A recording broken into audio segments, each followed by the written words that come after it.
Mateus 7:28. Quando Jesus acabou de proferir estas palavras, estavam as multidões maravilhadas da sua doutrina. Mateus 7:29. Porque ele as ensinava como quem tem autoridade e não como os escribas. O título da exposição de hoje é A Autoridade de Jesus, onde responderemos a seguinte pergunta: o que revela a autoridade de Jesus? O que revela a autoridade de Jesus? Pois bem, o Senhor terminou seu grande sermão, o maior já pregado, sermão pregado pelo próprio Senhor. Não há um outro que seja tão grandioso, tão maravilhoso quanto esse. Não há um sermão que não seja tão instrutivo, tão revelador para nós quanto este. Pois bem, diante deste sermão, nós temos que fazer uma pergunta. E a pergunta é: qual o resultado imediato produzido no coração dos ouvintes? O texto diz aí no versículo 28 que quando ele acabou de proferir estas palavras, isto é, quando ele acabou o seu grande sermão, estavam as multidões maravilhadas de sua doutrina. O cronista Mateus responde a esta pergunta dizendo que as multidões estavam maravilhadas do ensino de Jesus. Então, certamente produziu muito na vida delas.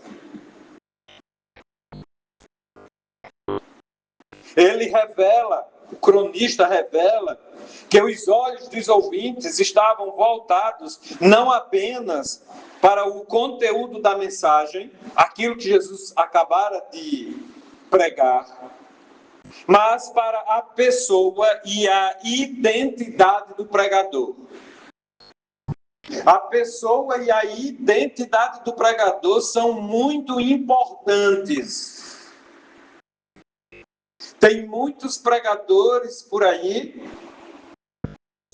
que não têm a mínima condição de serem chamados pregadores, quanto mais pregar.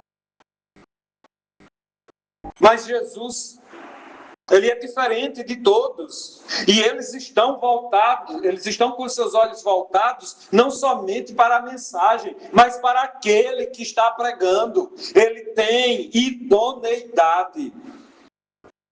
Ele tem uma distinção em relação aos demais pregadores de sua época, pregadores que aqui são intitulados como escribas. Ele é diferente deles. A mensagem é diferente. O cronista revela que eles olham para a autoridade deste pregador. Para Dr. Martyn Lloyd-Jones, o impacto final do sermão reside no fato de que a autoridade da mensagem deriva inteiramente da identidade divina de Jesus. A autoridade desse sermão deriva da pessoa de Jesus, da identidade de Jesus. Ele não é qualquer um pregador. Ele não é, a exemplo dos pregadores atuais, corrupto. A exemplo de alguns, deixa eu corrigir, porque senão eu me coloco no mesmo bojo. De alguns pregadores que são corruptos e ao mesmo tempo corruptores. Não. Jesus é diferente. A multidão estava espantada com o ensino de Jesus. Enquanto esse não foi apenas pela ética apresentada por Cristo, mas pelo modo como ele falava, né? A multidão, o que eu quero dizer aqui é que a multidão foi ali não somente pela ética apresentada por Jesus, mas pelo modo como ele apresentava esta ética. E já dissemos aqui que o Sermão do Monte não deve ser encarado como um livro de ética cristã. Ele é muito mais do que isso. Ele é definidor, não somente de quem prega, mas de quem escuta a pregação. Ele é definidor de um crente genuíno. Jesus falava com uma autoridade única que se distinguia radicalmente dos escribas, como veremos em uma outra exposição. A pergunta a ser respondida hoje é: o que revelava a autoridade de Jesus? Em primeiro lugar, a autoridade de Jesus revelava sua identidade como Filho de Deus. Em primeiro lugar, a autoridade de Jesus revelava sua identidade como Filho de Deus. O versículo 29 diz: porque ele as ensinava como quem tem autoridade. Ele ensinava como quem tem autoridade. Que autoridade? A autoridade de Filho de Deus. Ao término do sermão, a multidão estava em silêncio, maravilhada. Mateus, ao apresentar a conclusão do sermão de Jesus, comenta sobre a reação da multidão, sem dizer uma única linha do que era conversado pela multidão. O que revela o silêncio da multidão, que não foi silêncio de admiração acadêmica. Não é porque ele era um mestre, o mais famoso, o mestre por excelência da igreja. Tem muitos que vão a determinadas igrejas para ouvir o mestre fulano de tal, o doutor fulano de tal. Não, eles não foram ali para ouvir o mestre. Não era uma questão acadêmica. O seria se fosse um escriba falando.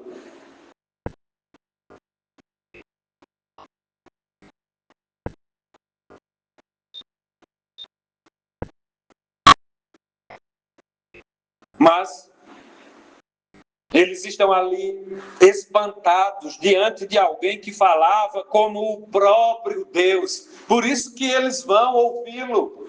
As multidões vão ouvi-lo porque ele fala de uma forma diferente, com autoridade. O texto diz assim: porque ele as ensinava o quê? As doutrinas do versículo 28, como quem tem autoridade. Lloyd Jones, de muito, vem nos lembrando que a pergunta fundamental do Sermão do Monte não é o que devo fazer diante do sermão, e sim, quem é este? Quem é esta pessoa que fala no sermão? Quem é este que falou? É o Filho de Deus. Ele é o eterno Filho de Deus, que, diferentemente dos líderes religiosos, não se escondia atrás das tradições. Jesus, ao contrário disso, falava com autoridade própria, autoridade de legislador, ou seja, de quem deu a lei para que fosse cumprida. Por isso que ele não pede permissão para reinterpretar a lei. Ele a explica como o seu autor, conforme Mateus capítulo 5, versos 21 e 22. Mateus capítulo 5, verso 27 e 28, versículo 33 e 34, versículo 38 e 39 e versículo 43 a 45. E eu gostaria que os irmãos abrissem esse texto. Mateus 5, versículo 43 e 45, que diz: Ouvistes que foi dito: amarás o teu próximo e odiarás o teu irmão. Eu, porém, vos digo: amai os vossos inimigos e orai pelos que vos perseguem, para que vos torneis filhos do vosso Pai Celeste. Porque ele faz nascer o seu sol sobre maus e bons, e vir chuvas sobre justos e injustos. Nesse texto, Jesus, também nos textos que eu citei anteriormente, todos do capítulo 5, Jesus reinterpreta a lei. Ele sempre diz: ouvistes o que foi dito, eu, porém, vos digo. Ele reinterpreta.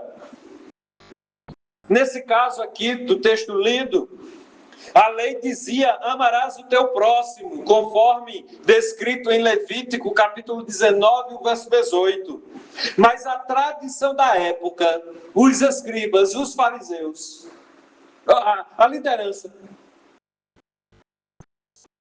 havia adicionado: e odiarás o teu inimigo. Essa parte não tem na lei original.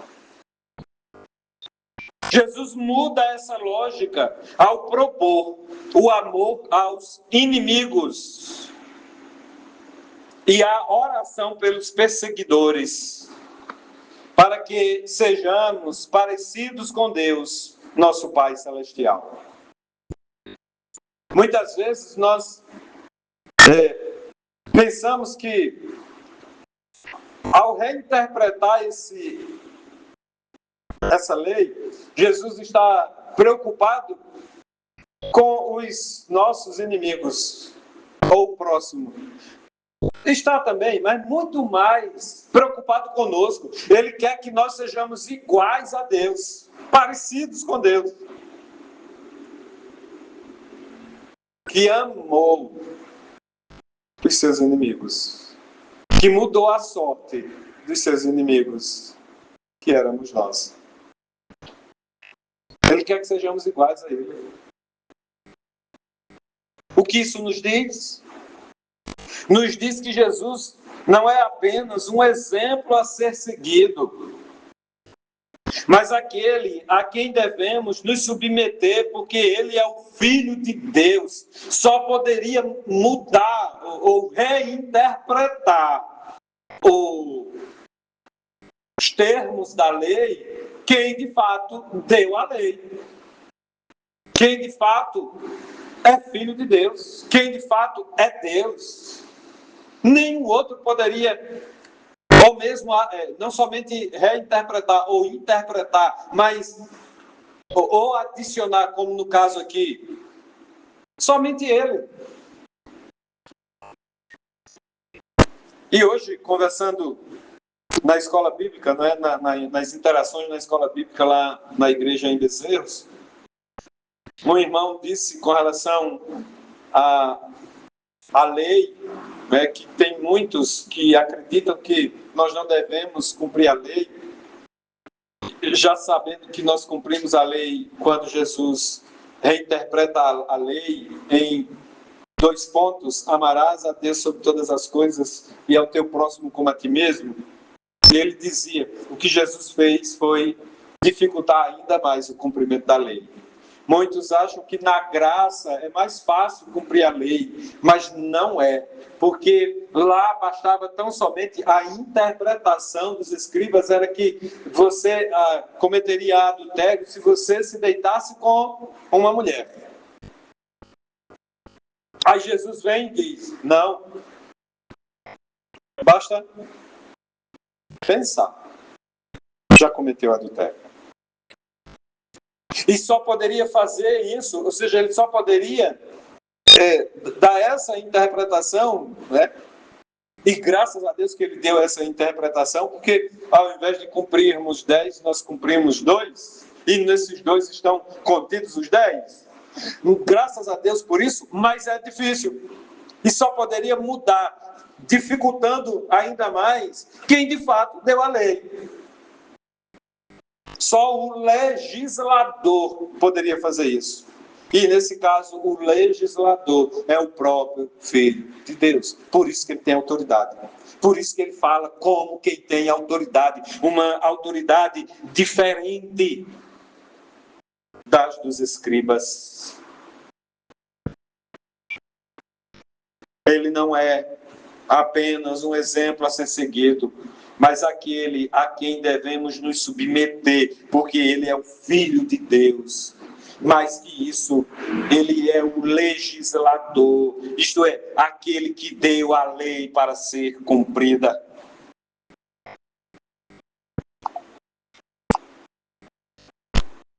De modo que a autoridade de Jesus revela em primeiro lugar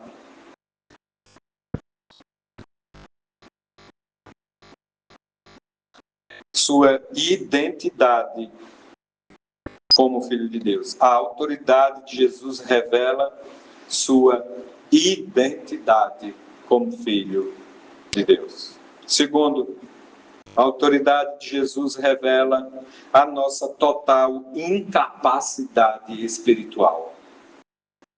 Em segundo lugar, a autoridade de Jesus revela a nossa incapacidade, a nossa total incapacidade espiritual. Versículo 29, final do versículo 29, que diz: e não como as dos escribas. E não como os escribas.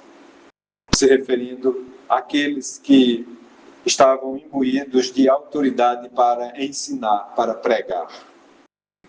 O homem, meus irmãos, é resultado da união do corpo com o espírito, que o torna alma vivente, conforme Gênesis 2, verso 7. Porém, depois da queda em pecado, o homem tornou-se incapaz espiritualmente. Essa total incapacidade espiritual do homem é uma realidade central revelada pela autoridade de Jesus, especialmente através do Sermão do Monte. Para Dr. Martyn Lloyd-Jones, essa incapacidade não é apenas uma fraqueza moral, mas uma falência completa da alma diante das exigências de Deus. Deus exigiu de Adão uma única coisa: obediência. Ele desobedeceu e a partir daí se tornou incapaz de obedecer ou de cumprir as exigências de Deus, seja elas em qual área for da vida. O homem é incapaz espiritualmente, portanto é incapaz de obedecer a Deus. O homem morreu espiritualmente, por isso que ele é incapaz.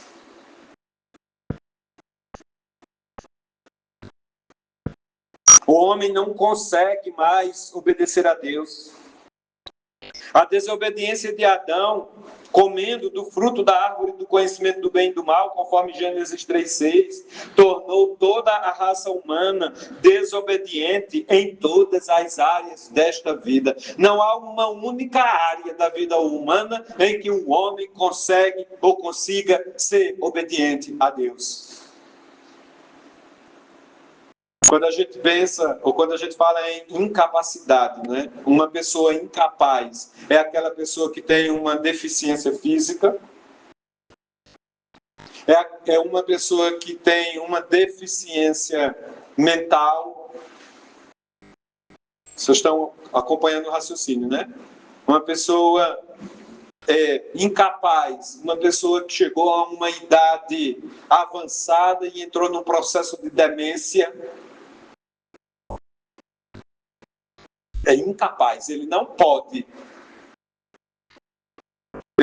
fazer isso ou aquilo, ele não pode tomar essa ou aquela decisão, O homem é incapaz espiritualmente. E esta autoridade de Jesus revela esta incapacidade humana. Nós somos incapazes do ponto de vista espiritual. A autoridade com que Jesus apresenta as exigências do reino revela que nenhum homem pode cumpri-las por suas próprias forças. E eu estou me referindo às exigências do Senhor Jesus contidas no Sermão do Monte. Se você observou bem desde o momento em que passamos a expor o Sermão do Monte, percebemos claramente uma das coisas que ele exige de nós é que sejamos humildes de espírito. Mas o que é que nós somos? Mateus 5, verso 3. Ele quer que sejamos humildes de espírito, mas o que é que nós somos? Altivos, orgulhosos. Achamos que somos, permita uma expressão coloquial aqui, cocada preta. Achamos que somos a melhor coisa do mundo. Não somos. É difícil cumprir as exigências que Jesus estabeleceu no Sermão do Monte. Somos incapazes. Por isso que é difícil para nós. O homem precisa da ajuda divina para cumprir o padrão estabelecido no sermão. E essa ajuda só vem quando reconhecemos nossa pobreza de espírito, conforme Mateus capítulo 5 e o verso 3. Cristo usa sua autoridade para condenar toda a confiança que o homem tem em sua moralidade natural e seu ativismo religioso. Na escola falamos aqui de igrejas emergentes. Tem muito ativismo religioso. Tem muita gente confiando a sua salvação nesse ativismo religioso. E Jesus vem e diz, não serve de nada. Não serve de nada. Tem que ser humilde de espírito. Tem que baixar a bola. Tem que se humilhar na presença do Senhor. Conforme ainda outra bem-aventurança apresentada no texto sagrado.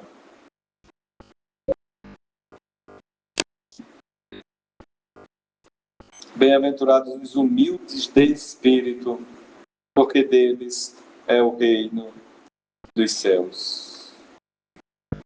Vejamos esta primeira bem-aventurança. Esta primeira bem-aventurança, que diz, bem-aventurados os pobres,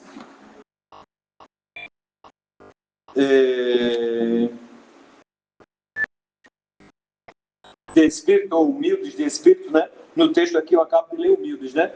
Mas é o mesmo contexto. Bem-aventurados os pobres de espírito, ou bem-aventurados aqueles que são humildes de espírito. Pois bem, essa primeira bem-aventurança é a base de todo o ensino de Jesus. Ser pobre de espírito significa pelo menos 3 coisas. Primeiro, reconhecer a ausência completa de autoconfiança e autossuficiência diante de Deus. É reconhecer que não somos nada diante de Deus.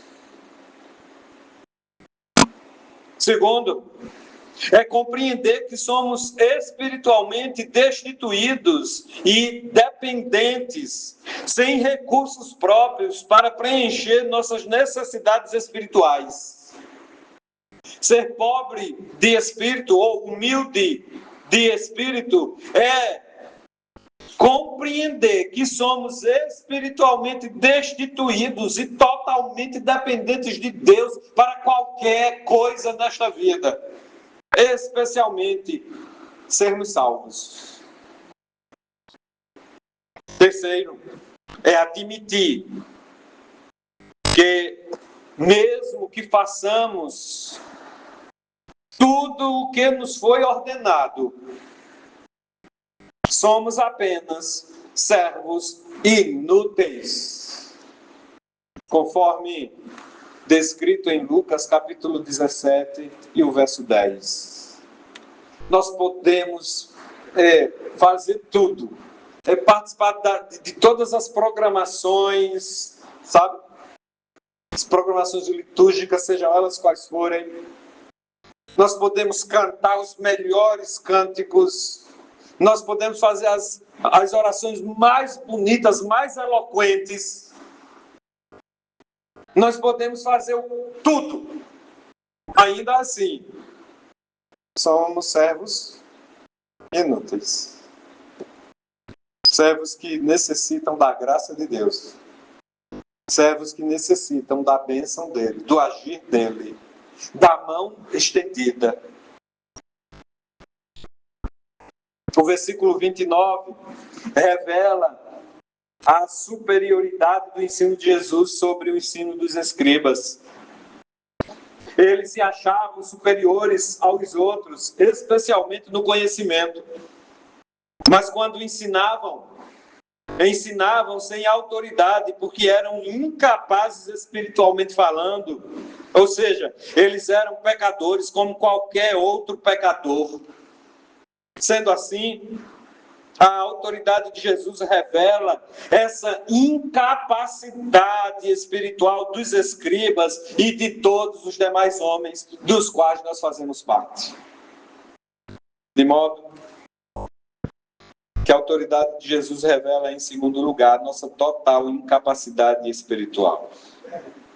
Em terceiro e último lugar, a autoridade de Jesus revela a suficiência de sua graça para uma vida nova. Revela, em terceiro lugar, a suficiência de sua graça para uma nova vida, conforme agora o versículo 28, que diz: quando Jesus acabou de proferir estas palavras, estavam as multidões maravilhadas da sua doutrina. Meus irmãos, quando nós falamos em autoridade, pensamos logo em pessoas que usam sua autoridade de forma equivocada, com o fim de se autopromover. E nós pensamos assim, dado ao próprio momento que nós vivemos. Quando a gente pensa numa autoridade, vem logo à nossa mente: esse fez isso, aquele fez aquilo outro. E é uma confusão na nossa mente. Porque a grande maioria das autoridades constituídas estão pensando neles mesmos, nos seus próprios umbigos. Eles estão querendo se autopromover.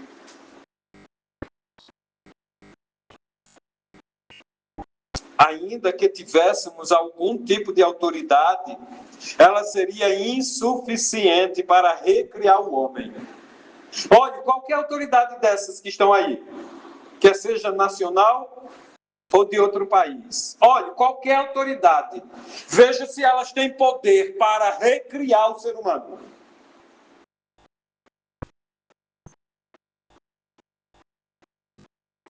Mas tem. Eu não sei se hoje o nome seria esse, se ainda é esse o nome, não sei, mas o bebê de proveta. Dá a impressão de que é uma criação do homem. Teve a ovelha Dolly. Lembra? Você disse o quê? O clone. A ovelha Dolly. Todos, absolutamente todos, fadados ao fracasso. O primeiro bebê do proveta, que deu certo, se já não faleceu, um dia vai falecer. Mas não é disso que nós estamos falando, nós estamos falando da recriação espiritual. Mesmo sendo um bebê de proveta, mesmo sendo uma criação humana, dentro da tecnologia da época, hoje deve estar muito mais avançado. É preciso que Deus infunda nesta pessoa a alma vivente. Entende? E esta pessoa foi criada através de um mecanismo que usa células de quem já é contaminado pelo pecado. O homem não tem essa capacidade. Ele não é suficiente, ele não é autossuficiente para recriar o homem. Ainda que tivéssemos autoridade, nós não poderíamos recriar ninguém, nem mesmo espiritualmente falando. A autoridade de Jesus é totalmente diferente da autoridade humana, pois ela não serve apenas para julgar, mas para transformar, para recriar o homem através do novo nascimento. Nesse sentido, a autoridade de Jesus levou as multidões a se maravilharem da sua doutrina, uma doutrina que dizia: você precisa ser pobre, ser humilde de espírito. Elas estavam maravilhadas. Elas olhavam para os escribas, eles se achando os melhores pregadores, os melhores intérpretes. Aí Jesus vem e dá uma reinterpretação. Ele interpreta aquilo que ele já havia dado, a lei. Eles ficam maravilhados.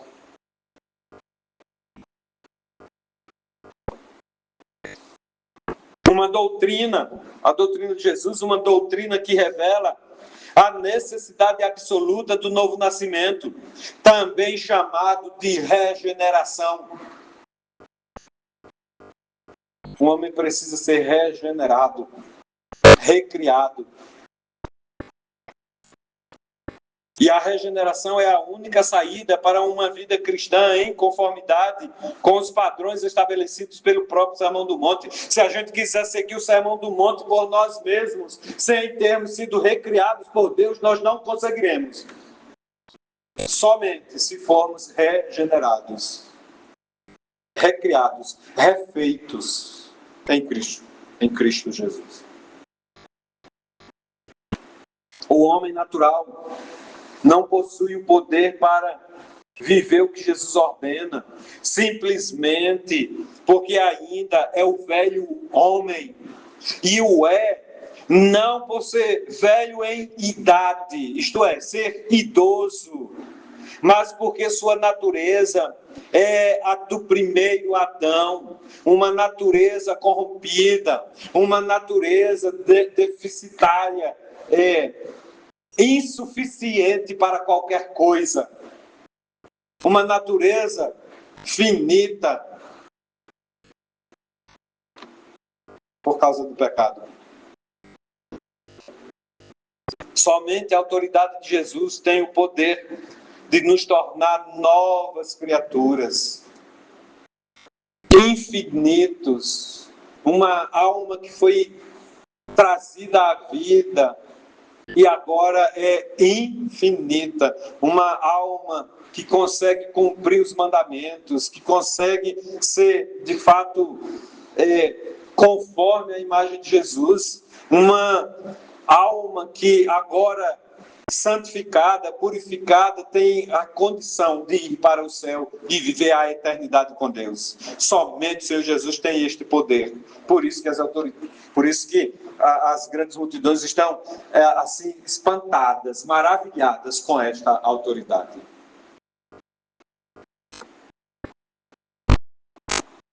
O resultado da submissão à autoridade de Jesus é o novo nascimento. O texto não diz que houve conversão em meio àquelas multidões, mas não tenho dúvidas de que muitos se converteram e tiveram suas vidas transformadas, isto é, vidas regeneradas. O texto não diz, mas eu quero crer que sim. Somente em Cristo e em sua graça, nossa justiça excede a dos escribas, pois nasce de um coração regenerado. É justamente nesse ponto de total incapacidade que a suficiência da graça de Deus se manifesta como o único meio para uma vida nova, transformada, regenerada. Quando nós, de fato, diante de Deus nos colocamos como pobres de espírito, a suficiência da graça de Deus entra em cena e nos transforma, nos purifica, nos habilita a sermos filhos de Deus.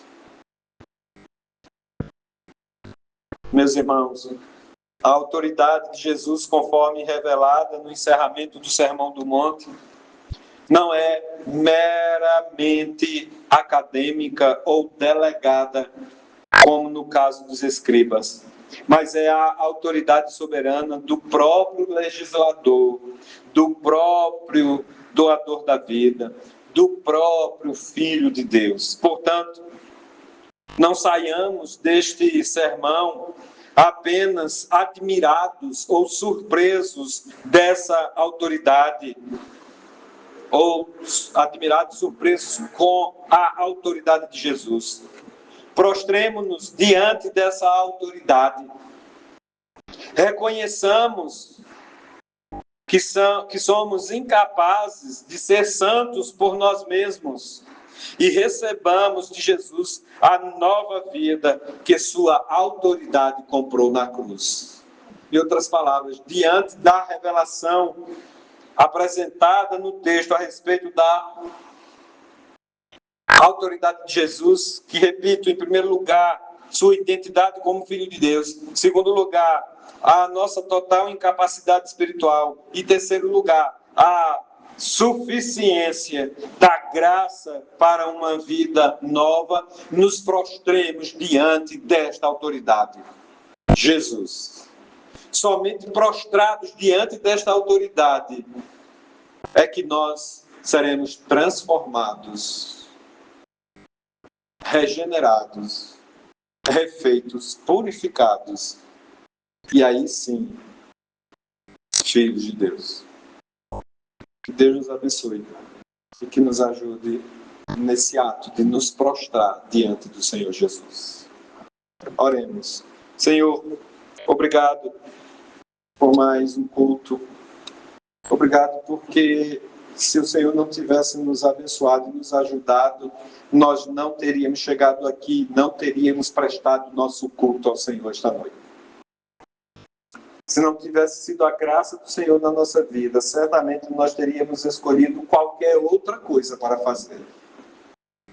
Mas aprove ao Senhor que estivéssemos aqui, e o Senhor trabalhou para que estivéssemos aqui, prestando o nosso culto. Agradecemos ainda porque sabemos que o Senhor é poderoso para receber cada ato deste culto. Rogamos agora, ó Deus, uma compreensão clara do que foi exposto diante de nós, para que prostremos-nos diante da sua majestade, diante da sua grandeza, diante do Filho eterno de Deus, Senhor Jesus. Tem muita gente se prostrando aí diante de tantas coisas, de tantos homens, de tantas autoridades. Nós queremos, ó Deus, nos prostrar somente diante do Teu Filho, Jesus Cristo. Nos ajuda nisso. Também ajude os meus irmãos durante toda esta semana que se inicia. Derrama da Tua graça sobre as nossas vidas. Nos abençoa, ó Deus, junto aos nossos irmãos que estão enfermos. Também abençoe aquela família enlutada lá em Bezerros. Por que eu estou repetindo tanto isso, ó Deus? Estou repetindo tanto este pedido, porque somente o conforto e o consolo do Senhor é capaz de tirar do nosso coração toda dor, todo sofrimento, toda solidão. Abençoe os nossos filhos, os nossos netos, os nossos cônjuges, os nossos parentes, os nossos amigos. Abençoe esta cidade, ó Deus. Abençoe cada crente que mora nesta cidade, neste período de festa, uma festa profana, uma festa que não tem nada a ver conosco, mas que invariavelmente nós estaremos envolvidos, porque transitamos nesta cidade, negociamos nesta cidade, vivemos nesta cidade, e não permita, ó Deus, que as coisas deste mundo nos fascinem. Portanto, ó Deus, nos abençoa, nos guarda, nos livra do mal. É assim, ó Deus, que oramos e já agradecemos no nome de Jesus Cristo, nosso Senhor e Salvador. Amém. Recebamos a bênção. Que a graça do nosso Senhor e Salvador Jesus Cristo, o amor do eterno Deus, o nosso Pai, a comunhão e as consolações do Divino Espírito Santo estejam sobre nós, sobre todo o povo de Deus espalhado por toda a face da terra, hoje e sempre. Amém.